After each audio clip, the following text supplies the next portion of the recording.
मैं अपनी पंचायत की समस्त जनता से आग्रह करूंगा, निवेदन करूंगा विनम्रतापूर्वक कि आप एक बार अपनी पंचायत को आदर्श पंचायत बनाने के लिए, विकसित पंचायत बनाने के लिए हमने जो भी प्रयास किया अपने 5 वर्ष के कार्यकाल में, एक और कार्यकाल हमें दिया जाए अपनी गलतियों को सुधारने का, नया पंचायत बनाने का, नया विकास का स्तर बनाने का और एक अपनी जो भी मेरी क्षमता है उसके हिसाब से आपकी सेवा करने का मौका मुझे दीजिए, ताकि आने वाले समय में इस पंचायत का नाम एक विकसित पंचायत, आदर्श पंचायत के रूप में हो। मैं आपकी सेवा एक बार पुनः करूं।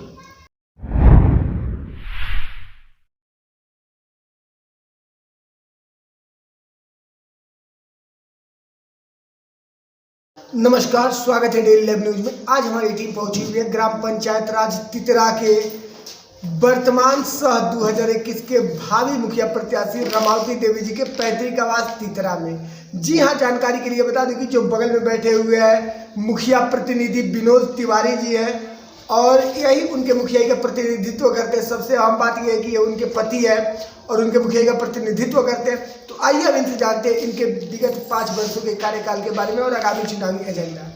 सर, सबसे पहले हमारे चैनल से जुड़ने के लिए बहुत बहुत धन्यवाद मुखिया जी।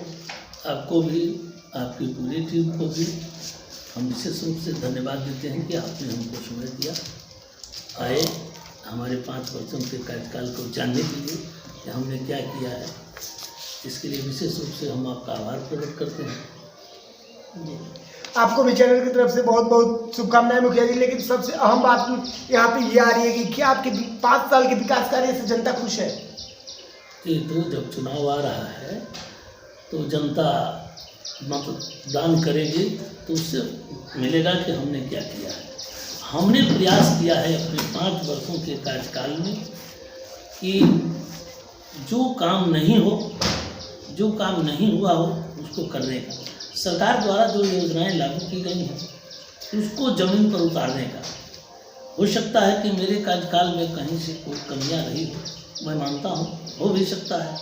हमने प्रयास किया है, लेकिन मैं अपनी तितरा पंचायत की समस्त जनता से इस दावे के साथ आग्रह करता हूं कि एक कार्यकाल को आप लोगों ने देखा, लगातार 50 वर्षों से लगभग एक पंचायत बना हुआ है और जितने भी प्रतिनिधि हुए हैं, हमको लगता है, यहाँ के क्षेत्र के जनता को लगता है कि हमने काम जो किया है उसमें हमको संतुष्टि है। जो बाकी काम है उसको हम फलीभूत एक और कार्यकाल जनता से आग्रह करेंगे कि हमसे जो बाकी हुई है हम उस काम को करेंगे। जी बिल्कुल बिल्कुल बिल्कुल, जैसा कि आपने कहा कि हमने कार्यकाल को पूरा किया, जो बाकी है उसको करेंगे।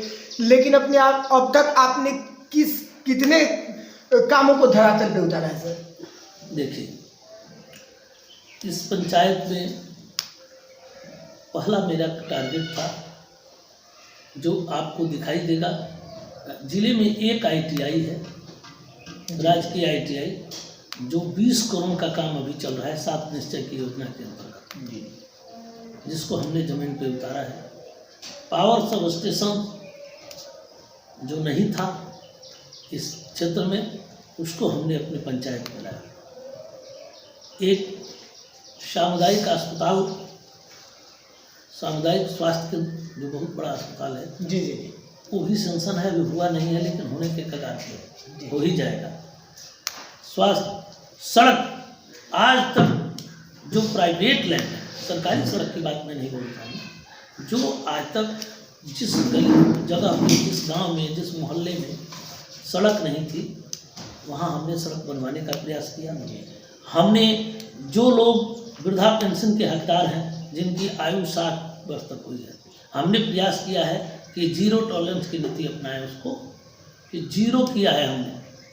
अब जो कुछ लोगों को जो 60 वर्षों के हो चुके हैं, मैंने सभी लोगों को पेंशन, सभी लोगों को आवास, सभी लोगों को जितना प्रयास किया, हमने लगभग 1000 पेंशन पास कराया है। तो पहला ऐसा पंचायत है जिसमें पूरे 1000 पेंशनधारी मतलब कि दिखाई दे रहे हैं इस पंचायत में। बाकी सारे पंचायतों में हमने बहुत सारे पंचायतों का सर्वेक्षण किया, लेकिन उसमें सिर्फ 700, 500, 300 यानी कि वे लोग 700 के अंदर ही सिमट गए। लेकिन पहले ऐसे मुखिया मिले हैं जो कि कह रहे हैं, मुखिया प्रतिनिधि मिले, मुखिया मिले हैं जो कह रहे हैं कि पूरी 1000 पेंशन हमने सेंक्शन कराया, पास कराया। लेकिन सबसे अहम सवाल यहाँ पे ये आता है, अभी आपने उसका जिक्र भी नहीं किया, जो कि मुख्यमंत्री जी के साथ निश्चय योजना के अंतर्गत गली नली और नल जल, तो इसके बारे में थोड़ा बताएं सर। बिल्कुल, मैं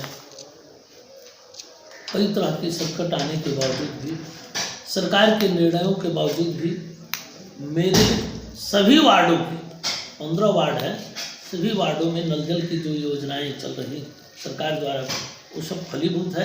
जो उसमें डिस्टर्बेंस है, जो दिक्कत है, उसको हम सुधारने का प्रयास कर रहे हैं जी। और लगातार सभी वार्डों में नल जल का काम पूर्ण हो चुका है और उसमें जो कहीं टूट गया है, कहीं कोई दिक्कत है, उसको हमने सुधारने का भी लगातार हमारा प्रयास चल रहा है। बिल्कुल बिल्कुल बिल्कुल बिल्कुल कि स्वच्छ जल सभी को मिले। बिल्कुल बिल्कुल बिल्कुल। पहले ऐसे मुखिया हैं जो ये दावा कर रहे हैं कि नल जल टूटने के बाद मैं उसको सुधारता हूं, जबकि इसका पैसा गवर्नमेंट नहीं देती है, इसका पैसा मुखिया जी अपने पास से बियर करते हैं। लेकिन सबसे अहम बात यहाँ पे ये आ रही है कि इन्होंने उसको सुधारने का भी दायित्व तो पूरा किया है और सुधारते हैं और आगे भी इनका कहना है कि सुधारेंगे। जी मुखिया जी। दूसरी बात, जो पक्की नली गली का बात है, कोई योजनाएं हैं, कोई ऐसा वार्ड नहीं मिलेगा आपको जो हमने वहाँ कुछ न कुछ उसका काम किया नहीं हो। और जो छूटा है, हम दावे के साथ कहते हैं कि आचार संहिता लगने के पहले जो बाकी काम है बिल्कुल बिल्कुल वो हो जाएगा।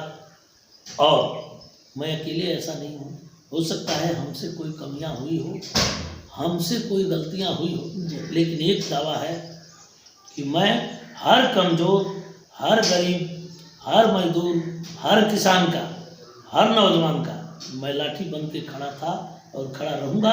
इसमें कहीं कोई शिकायत आपको नहीं मिलेगी और जनता को नहीं मिलेगी। जनता निर्णय करेगी, जनता मालिक है। और मैं जात, धर्म, संप्रदाय से ऊपर उठकर दलगत राजनीति से के हितों से ऊपर उठकर काम करता हूँ। जी, यानी कि आप जमात का नेतृत्व। बिल्कुल, एकदम डंके की चोट पे मैं कहूँगा कि पंचायत का चुनाव मैं दलीय सीमा से बधा हूँ। इसके बावजूद भी आपको मिलेगा कि मैं कहीं कोई अपने पंचायत वासियों पर किसी दलीय भावना से प्रेरित होकर कोई काम नहीं करता हूँ। और जो मुझको वोट दिया है उसको भी, जो नहीं दिया है उसको भी मैं सबका सम्मान करता हूँ। अपनी कमियों को खंगालता हूँ कि मुझ में कहाँ कमी है, उसको सुधारने का प्रयास करता हूँ। मैं किसी पर आरोप प्रत्यारोप नहीं लगाऊंगा।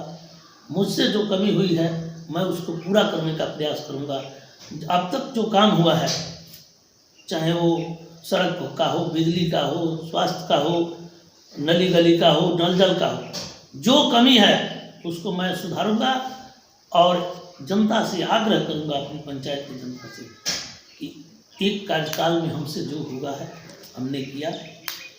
आप मालिक हैं, आपके मतदान के हिसाब से ही लोग प्रतिनिधि बनेंगे। एक और कार्यकाल आप हमको दीजिए। नहीं, ऐसा तो जनता चाहती है। आप बार बार कार्यकाल की बात करें तो ऐसा जनता चाहती है, जैसा कि हमने सर्वेक्षण किया कुछ गाँवों में, तो जनता का यही रुझान था कि फिर एक बार आप मुखिया हो और जनता का विकास कार्य करें। ऐसा जनता का भी कहना था, ऐसा वहाँ के लोगों का कहना था और अगल बगल के पंचायतों का भी कहना था कि हमारे पंचायत में ऐसे मुखिया का और मुखिया प्रतिनिधि का होना जरूरी है, क्योंकि एक बेहतर विकास को आपने पूरे पंचायत में उतारा। ये तो आपके मतलब कि पिछले वर्तमान कार्यकाल का ब्यौरा रहा, लेकिन क्या आगामी चुनावी एजेंडा लेकर आप 2021 का चुनाव लड़ रहे हैं? मैं एक ही बात एजेंडा लेकर मेरे कार्यकाल में विकास की जितनी योजनाएं सरकार द्वारा बनाई जाएगी उसको 100% उतारूं। कहीं से अगर कोई कमी हुई हो तो उसको सुधारूं। और स्वास्थ्य, सड़क, नली गली, चाहे जो भी योजनाएं बनेगी, जो हमारे यहाँ नहीं हुआ है, जनता की जो ही इच्छा है, एक आपको मिलेगा कि कोई मुखिया होगा जो फंडिंग होगा उसका काम करेगा। जी, चाहे मजबूत मुखिया हो, कमजोर मुखिया हो, मजबूत प्रतिनिधि हो, कमजोर प्रतिनिधि हो, चाहे जो जिसको भी जनता बना दे, लेकिन डंके की चोट पे मैं कहूँगा कि हमने वैसा काम किया है और वैसा काम कल भी करूँगा जो किसी से नहीं होने वाला है। जो जनता अपने आप को असहाय समझती है कि ये काम, उस काम को प्रयास करूँगा कि जो काम नहीं हो, मुझे जनता अपने को एक मजबूत प्रतिनिधि मानती है। बिल्कुल बिल्कुल, ये तो है। इसलिए मैं कोशिश करूँगा कि जनता मालिक है, वो गरीब है, कमज़ोर है, चाहे वो जात धर्म और संप्रदाय से अलग हट के काम करूँ। जैसे मान लीजिए हमने हमारे पंचायत में स्टेडियम नहीं, हमने प्रयास किया है कि इस पंचायत में एक स्टेडियम है। खेलो इंडिया मिशन के तहत हमने प्रयास किया है, अभी हुआ नहीं है लेकिन होने की संभावना है। जो काम नहीं हुआ है मैं प्रयास करूं कि एक आदर्श पंचायत, एक नंबर 1 का पंचायत मेरा बने। इसी का प्रयास रहेगा कि जब कोई मुखिया की बात हो तो यहाँ का नंबर 1 आए, मैं यही प्रयास करूँ। बिल्कुल, चलिए चैनल से जुड़ने के लिए बहुत बहुत धन्यवाद सर आपका।